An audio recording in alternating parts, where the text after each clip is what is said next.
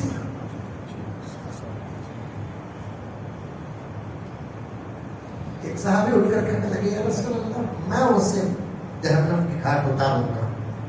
آقا نے یہ نہیں کہا کون ہے اسے سمجھانے والا, کیونکہ اس حدیث سے ہمیں یہ سبق ملتا ہے سمجھنے والوں کو سمجھانا. جو لوگ سمجھتے نہیں ان کا علاج جملے تقریر دلائل نہیں, ان کا علاج تلوار ہے.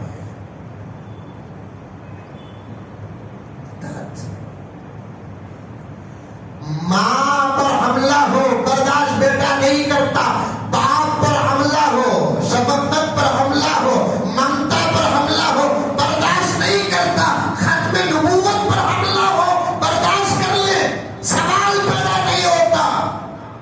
اگر موقع آ گیا تو قبول کر لو, انشاءاللہ تعالی بشارت کے حقدار بن جاؤ. فتنوں کو ختم کرنے کے لیے دیر نہیں, جلدی. آقا نے یہ نہیں پوچھا مجلس میں کون ہے اس بدماش کو سمجھانے والا, کون ہے اس بدماش کو خاموش کرنے والا, کون ہے اس بدماش کو سمجھا کر میرے پاس لے کر آنے والا. یہ نہیں کہا, یہ بھی نہیں کہا آقا نے. ہر اسماعیل صاحب توجہ چاہتا ہوں, آقا نے یہ بھی نہیں کہا کون ہے تم میں سے وہ جو اسے پکڑ کر میرے پاس لے کر آنے والا تاکہ میں اسے اپنے ہاتھ سے ماروں. کیوں؟ اس لیے کہ آقا ایسے لوگوں کو وہاں سے لے کر یہاں تک آنے کی زندگی کی روشن بھی نہیں دیتے.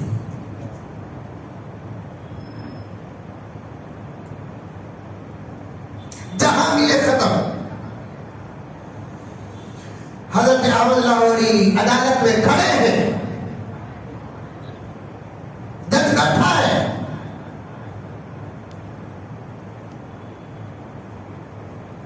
دشمن کا لائر عدالت کے سامنے احمد لاہوری کے بیان کو پیش کرتا ہے. اور عدالت اس نے ہمارے کلائنٹ کو مارنے کی دھمکی دی,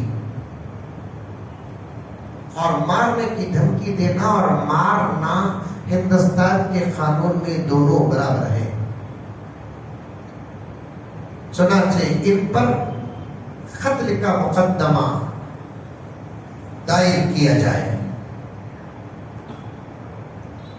جج نے پوچھا احمد کیا تم نے مارنے کی دھمکی دی؟ اللہ کے نیک بندے جو ہوتے نا وہ جھوٹ بھی بولتے نہیں, وہ ڈرتے بھی نہیں. فوراً کہا جج صاحب جب آپ نے سن لیا آپ پوچھ رہے ہیں, مجھے کہنا پڑتا ہے میں مارنے کی دھمکی دیا ہوں. اب چونکہ وہ ادھر کھڑا ہے میں ادھر کھڑا ہوں, پہنچنا متاثر ہے, لیکن جب ملے گا ماروں گا. عدالت میں جج صاحب قاضی آگے تو اٹھا کر پڑے, احمد لاہوری کا جذبہ مل جائے گا. جج نے پوچھا کیوں مارنے کی دھمکی دی, آپ اسے کیوں مارنا چاہتے ہیں؟ جج صاحب یہ ہمارے نبی کی ختم نبوت پر حملہ کیا, ہمارے نبی کے علاوہ جھوٹے مکار فریبی دجال نبی کی نبوت کو مانا, اس لیے اسے نہیں چھوڑوں گا. جج نے پوچھا ختم نبوت کے خلاف بات کرے تو مار دیں گے آپ؟ جج صاحب اگر بھروسہ نہیں ذرا میرے نبی کے ختم نبوت پر تم کچھ بول کر دیکھو, تمہیں بھی نہ ماروں تو تب پوچھنا.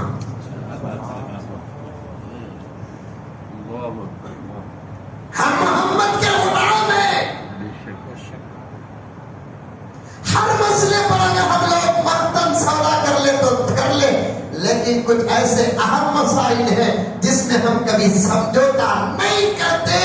اس میں سے ایک اہم مسئلہ ہے ختم نبوت کا, اس میں کسی قسم کا سودا نہیں.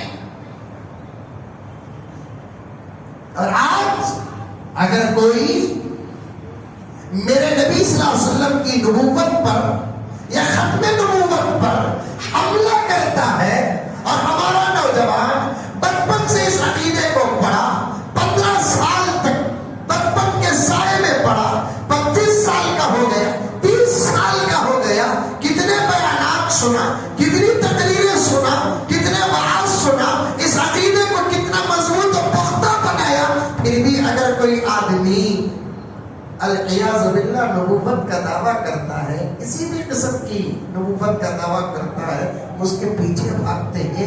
اور آخری بات بول کر میں اپنے عنوان کی طرف آ جاؤں، نبوت کا دعویٰ کرنے والا انہیں، اس کی تائید کرنے والے انہیں کتنے لوگ ہیں، تو انہیں مار کر مرنے کا حق بعد میں رکھتا ہے، پہلے یہ تینوں کو مارو۔ اس کی جو تائید کرتے نا، پہلے ان کو مارنا، انہوں نہیں جاتے میں بیٹھا رہا۔ اب آپ لوگ بیٹھے ہیں اس لیے میں بیان کر رہا ہوں، آپ میں سے کوئی نہیں رہے تو میں کیا بیان کرتا رہوں گا؟ آپ ہیں اس لیے بیان کر رہا ہوں۔ آپ میں سے ایک بھی اگر بیٹھا رہتا تو میں بیان کر، کوئی بھی نہیں ہے، پوری مسجد خالی ہے، مائک بھی ہاف ہے، فیان بھی نہیں چل رہا ہے، لائٹ بھی نہیں ہے، مسجد کے ذمہ دار چونکہ بنگلور سے آیا بول کر بیٹھنے کی اجازت دے دی، کوئی بھی سامنے نہیں، اجازت مل کر بھی کیا میں بیان کروں گا؟ آپ ہیں تو میں بیان کر رہا ہوں۔ چاہنے والے ہو تو جھوٹے کچھ دعوے کرتے ہیں، چاہنے والوں کا خاتمہ ہو جائے، جھوٹے خود جھوٹ بول کر اپنی جگہ خود آپ مر جائیں گے، یا ہدایت کا فیصلہ ہو تو ہدایت پالیں گے۔ لیکن یہ بات عرض کر دیتا ہوں، ایسے لوگوں کو بہت کم ہدایت ملتی ہے، ایسے لوگوں کو ہدایت نہیں ملتی ہے۔ ایک جگہ پر میں نے پڑھا ہے، کوئی خدائی دعویٰ کر لے خدا کو اتنا غصہ نہیں آتا، کوئی نبوی دعویٰ کرتا ہے تو اللہ کو غصہ آتا ہے، کیونکہ انسان خدا نہیں بن سکتا، یہ تو انسانیت ہی مانتی ہے، لیکن یہ انسان ہی نبی بنتا ہے۔ اور انسان نبی ہونے کا دعویٰ کرتا ہے تو لوگوں کے بہکنے کا امکان زیادہ ہوتا ہے۔ اس لیے بیچ میں آ گئی بات، حکم بھی ملا، میں بڑے ادب کے ساتھ، بڑی محبت کے ساتھ آپ حضرات سے گزارش کرنا چاہتا ہوں، جو بات 1450 سال سے متفق ہو کر چلی آ رہی ہے، قرآن سے ثابت ہے، صحیح احادیث سے ثابت ہے۔ آپ کسی جاہل کو عالم مان لو، ہم تقریر نہیں کریں گے، کسی جاہل کو آپ عالم مان لو، ہم کبھی تقریر نہیں کریں گے، داڑھی بنانے والے کو غوث مانو آپ، ہم کبھی تقریر نہیں کریں گے، کوئی آدمی ولایت کا دعویٰ کر لے ہم پیچھے نہیں پڑیں گے، کوئی آدمی غوث اعظم کا دعویٰ کر لے ہم پیچھے نہیں پڑیں گے، کوئی آدمی جنید بغدادی کا دعویٰ کر لے ہم پیچھے نہیں پڑیں گے، کوئی بایزید بستانی کا دعویٰ کر لے ہم پیچھے نہیں پڑیں گے۔ کیوں؟ اس لیے کہ ولایت کا سلسلہ چل رہا ہے، صحیح اولیاء بھی پیدا ہو سکتے ہیں، جھوٹے اولیاء بھی پیدا ہو سکتے ہیں، لیکن کوئی نبوت کا دعویٰ کرے گا اور وہ بھی مہدی کا دعویٰ، نبوت کا دعویٰ، یہ تو عقل سے بالکل باہر بات، اور مہدی علیہ السلام ہونے کا دعویٰ کر رہا ہے۔ اور ہمارے نوجوان اتنے بھی جاہل ہو گئے ہیں، اتنے بھی جاہل ہو گئے ہیں کہ ہندوستان میں مہدی کہاں سے پیدا ہوں گے؟ ذرا کچھ تو علم سے تعلق ہے، حضرت مہدی علیہ السلام کا ظہور کہاں ہوگا، پیدا کہاں ہوں گے؟ کہیں بھی یہ تذکرہ نہیں ہے، کسی بھی حدیث میں نہیں ہے، البتہ ظہور ہوگا۔ ظہور کسے کہتے ہیں؟ وہ اظہار کریں گے میں مہدی ہوں، وہ بھی ان کو خود پیدا ہونے والے کو خود معلوم نہیں کہ میں مہدی ہوں، 40 سال کے بعد پتا چلے گا ان کو کہ وہ مہدی ہے، نام ان کا مہدی نہیں، لقب ان کا مہدی ہے، نام ان کا محمد ہے۔ ان کے لیے پہلی شرط کیا ہے؟ ان کے باپ کا نام عبداللہ ہونا۔ اب جو مہدی ہونے کا دعویٰ کر رہا ہے اس کے باپ کا نام کیا؟ خود بدی۔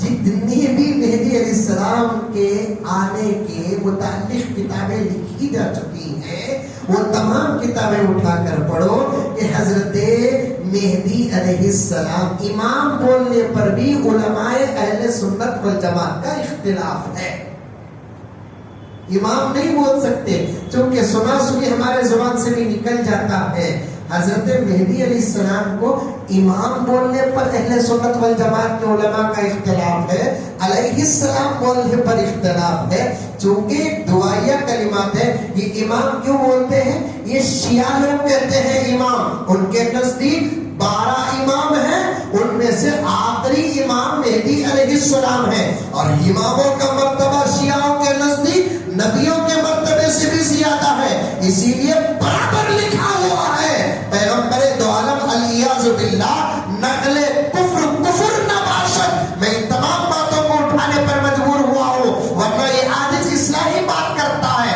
ہمارے اندر نماز کی ضرورت ہے، ہمارے اندر قرآن کی ضرورت ہے، ہمارے چہروں میں داڑھیوں کی ضرورت ہے، ذکر کی ضرورت ہے، ہمارے اندر پردے کی ضرورت ہے، حیا کی ضرورت ہے، اخلاق کی ضرورت ہے، صداقت کی ضرورت ہے، امانت کی ضرورت ہے، محبت کی ضرورت ہے، مسجدوں کو آباد کرنے کے اتنے عنوانات میرے سامنے ہیں، مجھے ان باتوں پر عنوانات پر بیان کرنا ہے۔ میں یہ کیوں لے لیتا ہوں بیچ میں؟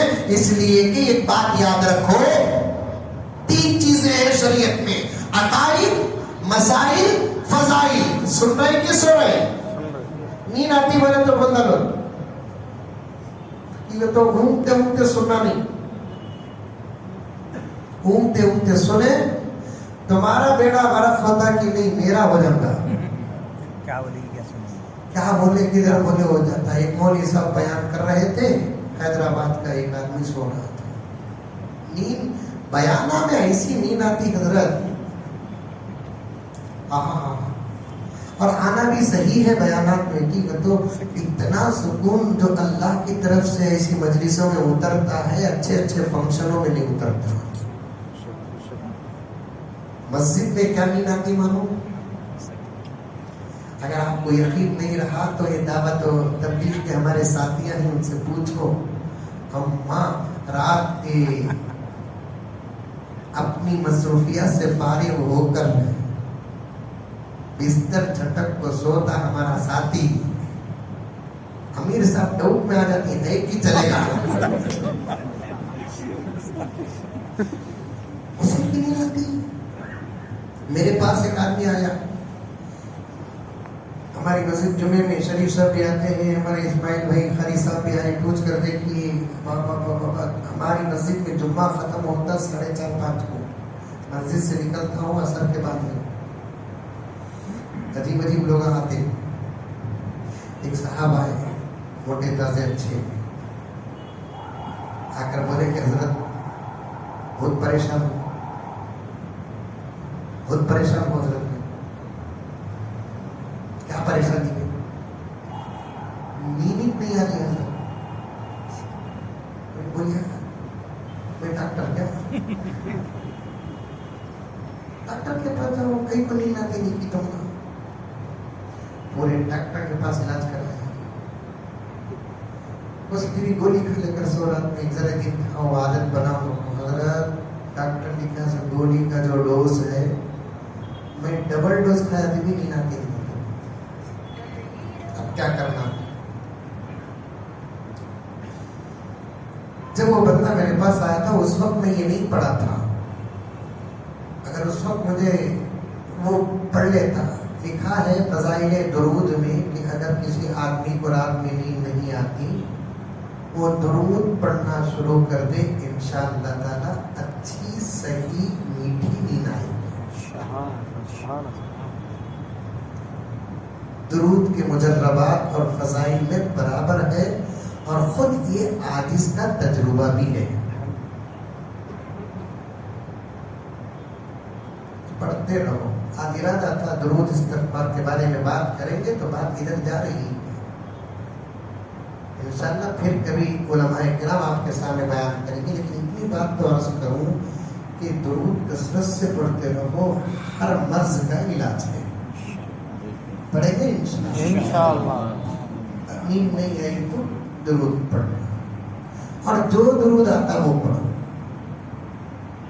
صلی وسلم بھی درودی، صلی اللہ علیہ وسلم بھی درود، اللہم صلی علی سیدنا نبینا الی آخر، یہ بھی درود۔ جو آپ کو آتا پڑھتے رہو، پڑھتے رہو، پڑھتے رہو،